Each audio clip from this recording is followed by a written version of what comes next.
Nice It Family episode 38. Dan dapat anak bujang kedua nan jantan dak do nang kau manolong den dua. Pakama nang gadang dak tahu ni gadang nang ketek gilo mamain, gilo balanjo. Aku nang gadang tu ape kape. Aden di rumah aku. Dari malah teh manyinso. Ama mangkua. Aku lah manguye taruh tu den ko nak kade bakka aku Kamal si bujang eno tu siap sel. Aksel lah. Ada lawi mantan ye minum tu nak tolong kamari dua. Mantan ye minum dan dia minta tolong ya.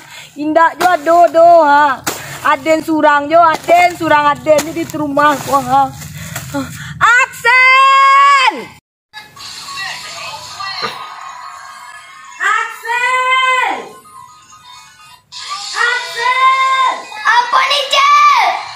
Mangang di rumah tu tolong kepala ko mangang. Tunggu santaran, Cik.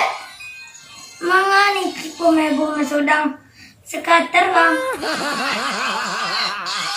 Aksel! Iya. Mangang kawaya enggak? Yo.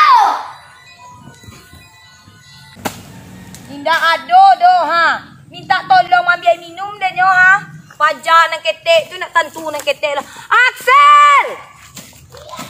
Tolong ambil dia minum tu Ala tangari kau minta tolong ambil minum dan tak jelapet diang tu Malai duit den kau. Seso surang di rumah surang seso jualai.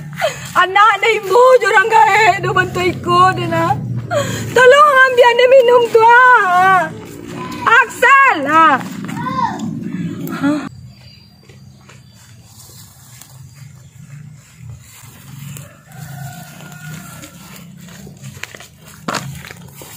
Mana minum tu capek lah Jangan mengengak jangan lah Ya ni, Cik. Saat tadi lah dia menunggu anda ibu anda den dah duduk sikah. Bismillahirrahmanirrahim.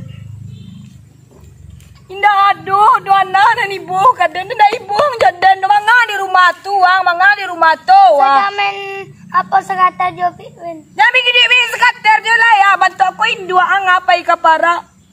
Indah aduh dan ibu jadan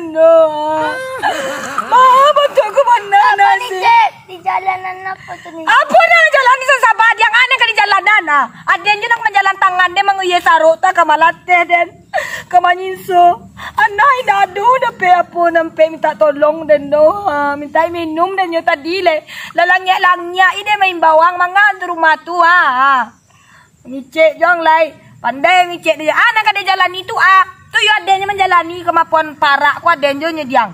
Dak do dia tantua main skater jo, main chip-chip Ya, jo. mereka kalau lapan lah. Cip tu dapat piti ni, Cik. Di ma piti nama datang piti ma biar piti yang tu jo. Pandai lo ngicek main chip jo. Bantu aden ko dia ngata chip sen baru den gini lah kamu je. Aden ko dipikir piti duit den ko. Indah talo dari duit mereka dong sel. Nano ang ina ibu jo den do. Nana bantu gilo jape. Nanayang indah do takamalo pe nyo. Mana merasai dan diparak ko diang ada ibu aja dan doa. Saat tadi dia minta minum. Lamun tu aku tangari Ai minum dah ngantan kamari do. Langnya ada saat tadi diang. Wang suah aja nan basaba. Ndak talok do patang ni kicen si sabah lah mati tu patang si dan sabah jo kicen angkat dia. Pandai lah majaja dah. Nak talok dia bantu ikut doa. Nak talok dia nak kicik dia nak. Ini mau nyanyi jual pakai tengok le. Ini mau nyanyi dia menyanyi dia. Kau kepala ni, Cik. Kau aku mana, Cik? Apa menyanyi mila? Tu yang keparak je dia yang. Duit kau di jalan mila. Ya Allah, duit di jalan. Nak talok dia menjadi duit kau tu. Nak mau berhenti menolong dia. Dia nak talok dia keparak pai mama ino dan lainnya. Aden tak yang seso bantu aku anak dah dapat tolong dong. Memang ini Cik bah. Sampai tua mereka. Sampai tua mereka ni Cik bah.